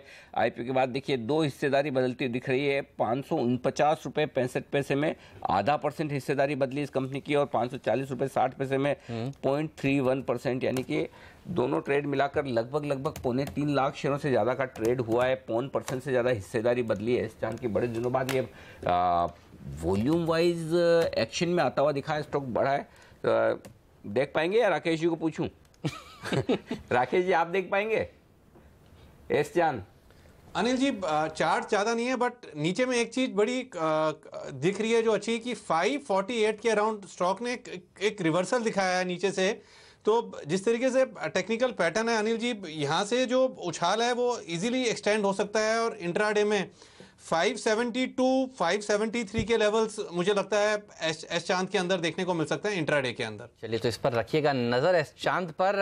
और देखिए हाथवे हालांकि चार्ट्स पर इतने अच्छे सिग्नल नहीं दे रहा, लेकिन 2% वाला शेयर अब 5.5% भाग गया है, और सिटी केबल 12% ऊपर, पायनियर सर्किट लगाने से सिर्फ 1% दूर, 19% 18% की तेजी देखिए पायनियर इंडस्ट्रीज में देखने को मिल रही है। सर बैंक निफ्टी का चार्ट देखकर बताइए, क्योंकि मुझे तो सबसे अच्छा यही दिख रहा है। ये देखिए अब पॉजिटिव टिक्स के साथ कारोबार करना स्टार्ट कर रहा है। लाल निशान में खुला, उसके बाद हरे निशान में आया। आज के लिए क्या टारगेट्स हो सकते हैं बैंक निफ्टी की, अगर यहाँ से और तेजी एक्सटेंड होती है तो? हेमंत मैं थोड़ा वेट करूंगा। किस स्तर के ऊपर खरीदना चाहिए? ये मैं ये बोलता हूँ, अगर ये 23,580 के ऊपर सस्टेन करता है, अभी 530 है और एक 50 पॉइंट, तो पहले साइन होगा तेजी का। फिर 23,650 तक की इंट्राडे की कॉल में दूंगा, और फिर हम 23,800 850, लेकिन वो शायद वो आज ना आए। ओके, तो 23,580 के ऊपर ही अगर बैंक निफ्टी जाता है तो और 100 पॉइंट के ऊपर, 23,580 के ऊपर खरीदेंगे वो। 23,500 नहीं, 23,500 से कैश के फ्यूचर नहीं, ये जून फ्यूचर्स के लिए। जून फ्यूचर अभी क्या चल रहा है? जून फ्यूचर बताइए। 532 के चल अभी भाव। अच्छा 500, अच्छा डिस्काउंट में है। अच्छा आज थोड़ा डिस्काउंट बढ़ गया। हाँ कल काफी डिस्काउंट कम हुआ था। अच्छा हेमंत, जो आप बार बार बैंक निफ्टी को सपोर्ट कर रहे हैं जी, और बैंक निफ्टी पकड़ के जो बता रहे हैं जो चलने की तैयारी में, और सही कह रहे हैं, ये चलेगा 100% चलेगा। मैं बार बार यही कह रहा हूँ, कल जो कमजोर हुआ वो इसी वजह से हुआ कि एक्सपायरी थी वीकली, और अगर ये चला तो एक स्टॉक जो सबसे बढ़िया चलने के लिए तैयार है वो है सिंडिकेट बैंक। सिंडिकेट बैंक का चार्ट लाइए। और राकेश आपके लिए सवाल है, क्योंकि ये एफएनओ का स्टॉक है, एफएनओ में जो पोजीशन बन रही है सिंडिकेट बैंक में, कमाल की पोजीशन बनती दिख रही है। स्टॉक 80 रुपये पर आता हुआ दिख रहा है। मुझे नहीं पता कैश और फ्यूचर में कुछ डिस्काउंट है क्या? कैश, ये कैश के लेवल है 80-10, अच्छा नहीं बराबर है, फ्यूचर में ऊपर ही है। 4% ओपन इंटरेस्ट बढ़ा है सिंडिकेट बैंक का। सही लेवल है यहाँ एंटर करने का राकेश? बिल्कुल अनिल जी, सही लेवल है। इनफैक्ट पीएसयू बैंकों में 2 ही स्टॉक अच्छे लगते हैं, एफएनओ में सिंडिकेट बैंक और कैश में विजया बैंक। और इस स्टॉक के अंदर अनिल जी रिवर्सल देखने को मिल रहा है। जो पिछले 2 दिन में करेक्शन देखने को मिली थी वो खत्म हुई है, और ब्रेकआउट के अगर आप स्तर देखेंगे तो ब्रेकआउट का स्तर लगभग 83 रुपीज़ का है, बट ब्रेकआउट की वेट नहीं करनी चाहिए। नीचे से रिवर्सल है, 77.70 का स्टॉप लॉस लगाना चाहिए, और एक बार ये 83 के ऊपर निकलता है अनिल जी तो अब ऊपर में 88 89 के लेवल्स यहाँ पे देखने को मिल सकते हैं। अच्छा, इस समय की डेवलपिंग स्टोरी पर नजर रखिए, यूके के इलेक्शन का आउटकम, और थेरेसा मे की जो पार्टी है कंजर्वेटिव पार्टी, वो अब लीड कर रही है। तो ये बाजार को, वैसे भारतीय बाजार को पसंद आएगा आप नहीं? क्योंकि वही थी तब भी, देखिए वहां के मार्केट ऊपर जा रहे थे, हमारे बाजार में कोई चिंता नहीं थी। उन्होंने वापस स्नैप इलेक्शन कराने के बाद जो आज आउटकम आ रहा है, अगर यही का यही आ जाता है, क्योंकि 650 में से 600 सीटें वहां पर गिनती हो चुकी है, और उसमें कंजर्वेटिव पार्टी 289 सीट से लीड कर रही है, लेबर 249 सीट पर इस समय है। इसका मतलब ये इवेंट भी आया गया होने वाला है। बिल्कुल, तो कहीं कोई घबराने की जरूरत नहीं, डरने की जरूरत नहीं है। और मिड कैप शेयरों का डर तो निकल चुका है, हरे निशान में आ गए। बैंक निफ्टी का डर निकल चुका है, आप भी अपना डर निकाल लीजिए। बिल्कुल। और निफ्टी का आज का लो देख लीजिए 9615, एग्जैक्टली बहुत परफेक्ट है। 9610, 9630, हम ये कह रहे हैं 9640, ये परफेक्ट रेंज है खरीदारी करने की। उस रेंज के बीच में आपको दिया मौका 15-20 मिनट, देख लीजिए। अब वापस उस रेंज के ऊपरी एज पर आया है। तो अब वागले साहब कुछ आया चार्ट पर? फेडरल बैंक बोल रहे हैं, बताइए। मैंने इसलिए इस बार ताकि आप ये नहीं कह सकते कि लेट हो गए। अब बताइए, आप ही बता दीजिए सीधा। अभी हेमंत जी ने मेरी मुंडी बैंक निफ्टी की तरफ घुमा दी। और फेडरल बैंक के स्टॉक मुझे वैसे भी अच्छा लग रहा है। अभी ये करंट लेवल्स पे स्विंग हाई जो कि 117.40 है, उसको ब्रेक कर रहा है। और ये जून फ्यूचर्स के लेवल से करंट 118, तो आपको 2 रुपए का रिस्क है। और अपसाइड 6 से 7 रुपया मुझे लगता है आज और कल तक मिल सकता है। अच्छा, एक और स्टॉक श्रीराम ट्रांसपोर्ट, जरा ये लाइए।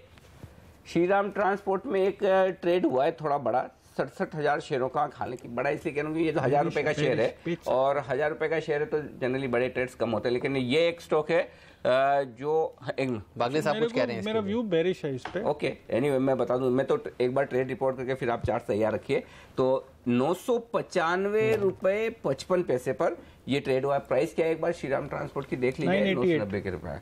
ओके, तो यहाँ पर मैंने इसलिए रडार पर लाया क्योंकि 2 दिन पहले जब रिदम देसाई साहब का इंटरव्यू करा था, उन्हें बड़ा पसंद आ रहा है ये शेयर। तो वो लॉन्ग करने कुछ बड़े ब्रोकरेज हाउसेस भी कह रहे हैं कि इस समय अगर कोई एक एनबीएफसी खरीदनी चाहिए तो वो ये खरीदनी। ठीक बात है। तो ऑब्वियसली 6-8-10 महीने का व्यू होगा, मेरा 6-10 घंटों का व्यू है। तो नहीं, सही बात है। लेकिन ये बताइए, अगर लॉन्ग टर्म के लिए खरीदना हो तो क्या लेवल, तो कौन से स्तरों पर खरीदना चाहिए अगर करेक्शन आता है तो इसमें?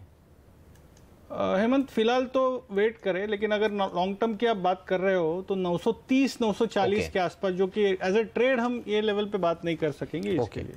ठीक है, आराम से, कौन सी जल्दी, बहुत सारे हैं स्टॉक खरीदने के लिए जो अच्छे हैं। और मिड कैप्स की तेजी देखिए क्या शानदार। देखो आज हेमंत, हाँ जी, टॉप 4 गेनर कौन से एफएनओ के? एनएचपीसी, सिंडिकेट बैंक, एनसीसी और फेडरल बैंक। जबरदस्त। कोई एक्शन छूट सकता है क्या? टॉप लूजर भी बताइए। इन्फोसिस और एचडीआईएल, तो एचडीआईएल टॉप लूजर। हाँ, बिल्कुल टॉप लूजर। तो चाहे वो मिड कैप हो, चाहे लार्ज कैप हो, चाहे एचडीएल जैसा मिड कैप हो, चाहे इन्फोसिस जैसा लार्ज कैप हो। और आप देखिए, इसीलिए आज हमने क्या किया, जबकि मैं आपको बता दूं सोशल मीडिया और ट्विटर पर ये बहुत सारी चीज़ें चल रही है कि नहीं जी, नारायण मूर्ति ने जी तो बोल दिया, वो तो बेचेंगे ही नहीं, कुछ नहीं है नहीं।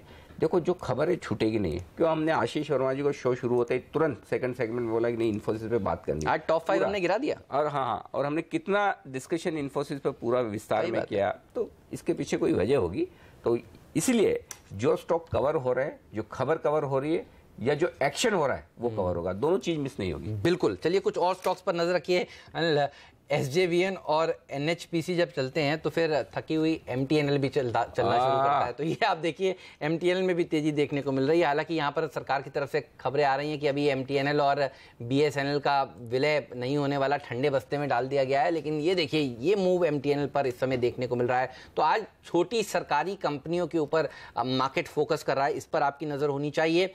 सिटी केबल जो ने बताया था, देखिए 12% ऊपर है। पेन्नार इंडस्ट्रीज की बात करना रह गया।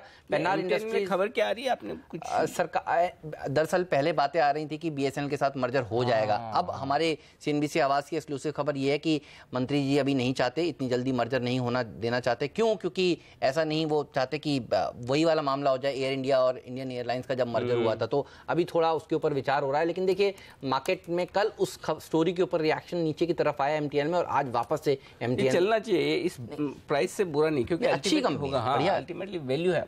वही अलग बात है कि वैल्यू कब अनलॉक होती है, वो वाली बात है। लेकिन एमटीएनएल ओके। चलिए, तो एमटीएनएल पर चार्ट चलिए लेते हैं, बताइए कैसे लगते हैं। मैं एक बात अनिल जी के साथ सहमत हूँ, लेकिन इसको लेवल्स का काफी ध्यान रखना होगा, क्योंकि ये बहुत बार आपको फंसा भी देता है। ठीक बात। तो 20-21 के आसपास आता है, लेना चाहिए। 25-26 से क्रॉस नहीं करता है तो उसके आसपास कोई भी कुछ भी बोले बुक। 25-26 तो बहुत है। 22 रुपए वाला शेयर 26 हो जाए तो क्या चीज, 4 रुपए तो बहुत होते हैं। तो ये लेवल पे लेने वाली बात है। 20.5 का स्टॉप लॉस होगा। हाँ, लोग तो 1000 रुपए के स्टॉक में 4 रुपए पर ट्रेडिंग कर लेते हैं, तो 20 वाला है। तो देखिए, एमटीएनएल पर रखिए नजर, एडलवाइस पर रखिए नजर। ये एडलवाइस ऐसा स्टॉक है जो हम लोग आपको लगातार कह रहे हैं कि अगर कोई एक शेयर पोर्टफोलियो में खरीद लेना चाहिए तो एडलवाइस खरीद लेना चाहिए। राकेश जी, इसके चार्ट देखकर बताइए ये कैसा लगता है आपको? हेमंत जी, इसका टेक्निकल रुझान एकदम पॉजिटिव है, नए हाइस के अराउंड स्टॉक खड़ा हुआ है और कल स्टॉक के अंदर एक हल्की सी करेक्शन देखने को मिली थी। परफेक्ट कैंडिडेट है अनिल जी, हेमंत जी, ट्रेडिंग के नज़रिए से अगर बाय करना हो तो मौजूदा स्तरों पर स्टॉक को बाय किया जा सकता है। स्टॉक ने आज के सत्र में एक नया हाई लगाया है और जिस तरीके से टेक्निकल स्ट्रक्चर है, ऊपर में 203 204 के लेवल्स इंट्राडे में देखने को मिल सकते हैं। थोड़ी बाजार में कमजोरी फिर। अच्छा, ये हेमंत वो हो गया जो निफ्टी की खरीदारी की रेंज दी ना 9610 9640, उसी रेंज में ट्रेड कर रहा है। सही बात है। नीचे 9610 पर पहुंचा, ऊपर 9640 पर पहुंचा और इसी बीच में वक्त बिता रहा। तो मतलब खरीदारी की रेंज में अटका हुआ है। अब इस खरीदारी की रेंज से किस तरफ निकलता है ये देखने वाली बात होगी। लेकिन एचयूएल देखिए अनिल, ये दिन के उच्च स्तर पर कारोबार कर रहा है। अब तो डिफेंसेस अच्छा प्रदर्शन दिखा रहे हैं। मॉनसून की बात तो देखिए आज सुबह से जैन साहब कर ही रहे हैं। जैन साहब, एचयूएल आपको कैसा लगता है? देखिए, एचयूएल बहुत बढ़िया लग रहा था कई दिनों से। 850 900 की रेंज में आपके चैनल पे इनफैक्ट रेकमेंड किया हुआ कोलगेट पामोलिव और एचयूएल। मॉनसून का, जीएसटी का, सबका पॉजिटिव इम्पैक्ट है इन स्टॉक्स पे और मुझे ऐसा लगता है कि कहीं ना कहीं, हालांकि बहुत ज़्यादा वाइब्रेंट ग्रोथ के पॉइंट ऑफ व्यू से एचयूएल में नहीं दिखती है और बहुत चल चुका, तो थोड़ा सा अब वेट करना चाहिए। इनफैक्ट जहाँ पे भी नीचे आए तो सर्टेनली ये वैसे भी पोर्टफोलियो स्टॉक है और इन्वेस्टर्स काफ़ी निवेशित है कई सालों से। इनफैक्ट आईपीओ के भी स्टॉक्स कईयों ने नहीं बेचे होंगे, ऐसे भी लोग चैनल देख रहे होंगे। तो मेरे हिसाब से एक बड़ा मूव दे चुका है, तो थोड़ा सा वेट करें। अगर लॉन्ग टर्म इन्वेस्टमेंट्स करने हैं ट्रेडर्स के लिए, अगर करना तो वो अपने स्टॉप लॉसेस और टारगेट्स के हिसाब से। इनफैक्ट एक करेक्शन आया हुआ है छोटा मोटा भी पिछले कुछ दिनों में ट्रेडिंग सेशंस में, तो हो सकता है कि एक चाल दे दें। But overall I am quite bullish about the whole FMCG sector. और इस सेक्टर में मुझे एक स्टॉक अच्छा लगता है क्योंकि हेयर ऑयल्स को काफ़ी बेनिफिट मिला जीएसटी के रेजिम में, तो मुझे लगता है बजाज कॉर्प एक स्टॉक है जिस पे ध्यान दिया जा सकता है। एक बात है, चलिए हमारे तीनों एक्सपर्ट्स हमारे साथ बने हुए क्योंकि ट्रेडिंग के अभी भी बहुत सारे मौके हैं जो हम आपको बताने वाले। थोड़ा सा बीच में हमारे एक और नए एक्सपर्ट्स कार्यक्रम में शामिल हो रहे हैं, तो उनसे बात कर ली जाए। फिर वागले साहब, राकेश जी और संदीप जी हमारे साथ हैं, तो आप रहिएगा। इस बीच थोड़ी सी बाजार की बड़ी पिक्चर आपको दे दें। एवेंडस कैपिटल के सीईओ एंड्रयू हॉलैंड साहब हमारे साथ कार्यक्रम में शामिल हो रहे हैं। Andrew sir, good morning, welcome on the show. First and foremost I want to know your stance on the Indian capital market, Indian equity markets. Are you bullish, bearish और neutral?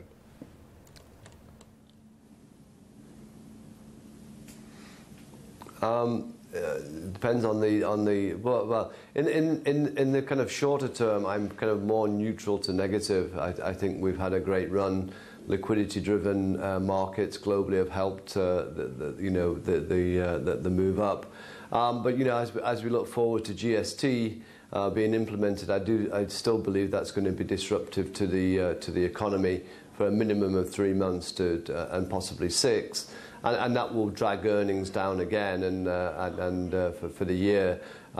So I think the best is probably over in the very short term for the markets. But listen, global markets are very strong, and that will keep us bubbling along until it doesn't. So I've been a little bit more kind of cautious in the short term, as you know anyway.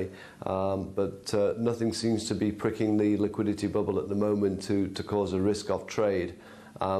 It will at some point. We just have to wait. So I'm not overly negative. I just think we could have a correction of maybe up to 5%.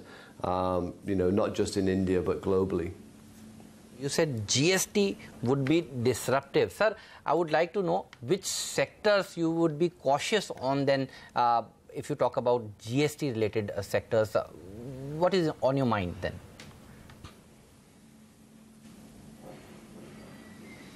So what's on my mind is that apart from if you speak to a large company, they'll say we're ready, but all the smaller or mid-sized companies we deal with are probably not ready. So that's where the disruption is going to be. So it's difficult to pinpoint one particular kind of sector or company. I think it's across the board. India Inc. is not ready. Now you could say, okay, could we delay it? Should we, But I think we need to bite the bullet and just move on. But it will be disruptive. Anywhere in the world where you kind of implemented these types of things, it's always been disruptive for a minimum 3 months.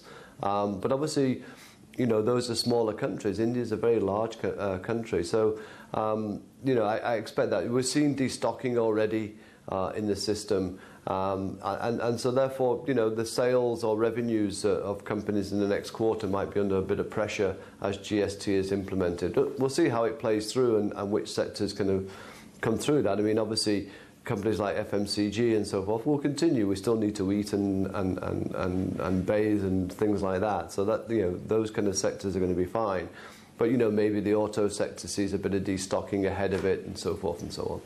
So I think it's going to be across the board rather than just one particular sector. Okay. When you are a bit cautious on the market, do you think defensives can be bought at these levels, especially IT and pharma stocks?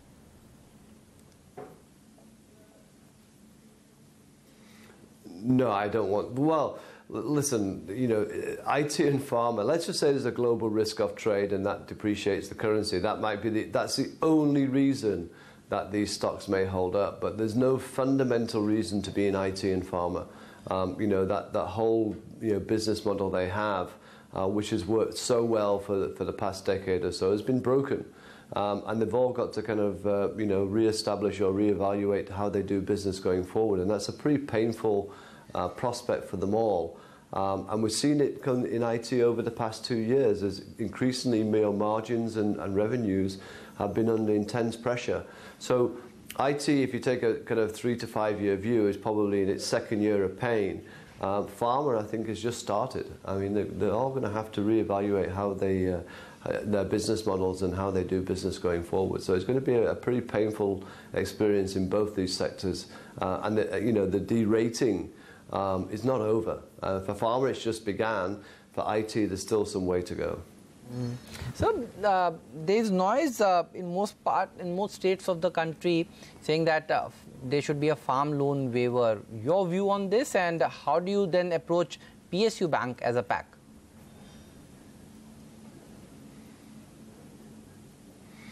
Well, excluding the farm wave loan for the farmers anyway, PSU banks are just in a horrible position. They've got too many bad loans. They need to take haircuts on those loans. They don't have capital to do that. So that whole sector, the PSU banks, is only being held up by liquidity. There's no rhyme or reason to be invested in these stocks because private banks, NBFCs, housing finance companies are all taking market share from the PSU banks because they don't have the balance sheet to do anything about it. So until they take the kind of red pen and do something about it. And I read in the papers today that Moody's saying that capitalization is 75,000 crores, and the government's only looking at putting in 20,000 crores. So there's a huge problem in the banking sector, and someone needs to take ownership and do something about it. And merging banks together just doesn't work. That's not the solution. The solution is to clear up the big problems out there. And I think the power sector, to my mind, is the next leg to fall on the banking sector in terms of problem loans. Okay. Thank you so much sir for taking your time out for CNBC आवाज़ this morning. तो ये थे Andrew Holland साहब जो बताते हुए कि बाजार पर थोड़ा सावधान रहने का वक्त है और बाजार थोड़ा सावधानी के साथ ट्रेड कर भी रहा है, जिनके निचले स्तरों पर है इस वक्त। लेकिन एक स्टॉक जिसका हम थोड़ी देर पहले जिक्र कर रहे थे, सरकारी कंपनी MTNL, ये स्टॉक एक बार फिर से आपके सामने लाया जाए 5-5.5%। जब एंड्रयू हॉलैंड साहब से हम बात कर रहे थे तो MTNL को लेकर जो खबरें आ रही है वो बड़ी इंटरेस्टिंग है, और वो ये कि सरकार इनकी दिल्ली और मुंबई में जो प्रॉपर्टी है, रियल एस्टेट है, वो बेच सकती है और वो बेचकर 4,000 करोड़ रुपए जुटाए जा सकते हैं। ऐसी मीडिया रिपोर्ट्स आई जिनके दम पर ये स्टॉक चलता हुआ दिख रहा है। तो हेमंत, ये बड़ा इंटरेस्टिंग एक्शन हो सकता है कि जो आप पॉइंट कह भी रहे थे कि वो एयर इंडिया वाला जैसा मामला ना हो जाए, तो BSNL के साथ मर्ज करने के बजाय ये बढ़िया कि अगर एसेट्स हैं, प्रॉपर्टी है, तो वो बेचे। तो सरकार का एकदम सही इरादा है कि अगर ये प्रॉपर्टी बेच, अच्छा 1400 करोड़ का मार्केट कैप है MTNL का, और दिल्ली और मुंबई की में जो सेलेक्टेड प्रॉपर्टी अगर बेच के भी 4,000 करोड़ रुपए आता है तो क्या वैल्यू हो सकती है? BSNL लेना ही नहीं चाहता था MTNL को, और BSNL के CMD एक ही बात कहते थे कि पहले लॉसेस को इरेडिकेट करिए, उसके बाद आप बात करिए मर्जर की। तो लॉसेस को इरेडिकेट करने का तरीका एक ही था कि लैंड बैंक बेची जाए, तो उसी दिशा में दरअसल काम भी हो रहा है। ये बहुत बड़ी चीज हो सकती है अगर ये प्रॉपर्टी बिक जाती है, न तो लॉस तो निकल ही जाएंगे। सब प्राइम प्रॉपर्टीज हैं एमटीएनएल के पास। आप लिंकिंग रोड का खाली अगर वो देखिए, जितना बड़ा ऑफिस है, अच्छा अंदर जाके देखिए आधा ऑफिस खाली पड़ा है। नहीं, और आप किसी को पूछे कि लिंकिंग रोड में अगर आपको हीरानंदानी हॉस्पिटल जाना है तो आप पूछेंगे हॉस्पिटल कहाँ है, तो वो बोलेंगे खार टेलीफोन एक्सचेंज के पास। जी हाँ। तो हर जगह जहाँ जहाँ एमटीएनएल के ऑफिस है वो लैंडमार्क है अपने आप में, तो उससे पता चलता है। तो बताएं वागले साहब, आप तो एक्चुअली आप राय दे ही चुके हैं, एक्चुअली आप तो 25-26 का टारगेट बता रहे थे ना। हाँ, पूछा जाए जैन साहब से, जैन साहब क्या वैल्यू है एमटीएनएल में इस भाव में? जो लोग इंतजार कर सकते हैं, क्या उन्हें खरीदना चाहिए? ये तो क्लियर है कि बिजनेस रिलेटेड इंतजार तो किसी ने किया नहीं है। जो भी है ये मोनेटाइजेशन ऑफ एसेट्स है, ये बहुत वैसे बड़ी न्यूज़ है और सरकार काफ़ी एक्शन में है, क्योंकि ये तो समझ में आ गया कि बहुत जल्दी अब ये बिजनेसेस चलने वाले नहीं है। जिस तरीके का ऑलरेडी जो काफ़ी एग्रेसिव कंपनियां थी टेलीकॉम सेक्टर में, वही ब्लीड कर रही हैं, और जिस तरीके का डिसरप्शन आया इस सेक्टर में, तो ये कंपनियां तो काफ़ी पीछे रह गई है। और मेरे हिसाब से एमटीएनएल जो लेवल्स है, वागले साहब ने एक बहुत अच्छी रेंज दी थी 21-22, ये एक रेंज है जहाँ पे ये बार बार सपोर्ट लेता है, और 25-26 है जहाँ पे प्रॉफिट बुकिंग आती है। तो कुल मिला के ट्रेडर्स का एक फैंसी हो रखा है, ट्रेडिंग होती है स्टॉक में, और मेरे हिसाब से जो लोग इन्वेस्टेड है वो लोग इन्वेस्टेड रहें। और ये जो 4000 करोड़ की जो आप बात कर रहे हैं, सर्टेनली बॉम्बे दिल्ली में मेरा टेलीफोन नहीं लगता है एमटीएनएल को ऐसे पुराने दिनों में जाना जाता था, बट वैसा अब ये एसेट्स जब मोनेटाइज होंगे तो मुझे लगता है कि एक बड़ी उछाल आ सकती है। तो बिल्कुल होल्ड करें, एंड आज प्रॉफिट बुकिंग ना करें तो ज़्यादा बेहतर होगा। तो एमटीएनएल इसके ऊपर आपकी नज़र साफ तौर पर होनी चाहिए। आज सरकारी कंपनियों का ही दिन है, छोटी वाली सरकारी कंपनियां। आप देखिए लिकर शेयर भी ऐसे है ना, ये उस समय जो बताया ना फुल फॉर्म एमटीएनएल का, ऐसे बहुत सारे फुल फॉर्म चलते थे जो कभी स्टॉक मार्केट के डार्लिंग रहे। एमटीएनएल एक ज़माने, मुझे याद है जब रिंग का ज़माना था, मतलब ये स्टॉक कर्व में भी ट्रेड होता था, मतलब ट्रेडिंग आवर्स के बाद भी एमटीएनएल। बाद में जब खराब होने लगा तो उसका फुल फॉर्म लोगों ने बताया मेरा टेलीफोन नहीं लगता। जो ऐसे एक और एलएमएल, ले मत लेना। अच्छा नहीं, अच्छा कल एलएमएल चल रहा था। एलएमएल में तो दोनों तरफ है, लाओ माल लाओ। हाँ, जब तेजी होती तब ये होता है। अच्छा एक और स्टॉक है जो किसी जमाने में बड़ा डार्लिंग था लोगों का, बीपीएल। हाँ, तो बाद में उसका नाम हो गया, बहुत पैसा लगता है। चलिए ये सब मजाक की बात है, लेकिन हाँ एक और हाँ स्टॉक सीएट आप कह रहे थे वागले साहब, आपके रडार पर आपने पसंद किया है, बताइए। अनिल जी, मैं वो हाई क्रॉस करने का स्विंग है जो कि 1930 है, वहां पर जाके किधर है? हाँ, इसका स्विंग है 3 दिन पहले का 1929 का। अच्छा वो आप कैश का बता रहे हैं? हाँ मैं कैश अच्छा, हमारे फ्यूचर में तो आज का हाई क्रॉस हो गया है। हाँ, लेकिन वो मतलब मार्केट का ओवरऑल व्यू देख के जिस तरह से एडवांसेस और डिक्लाइंस है, मैं थोड़ा सा वेट करूंगा अभी। ओके, तो थोड़ा इंतजार करना चाहेंगे।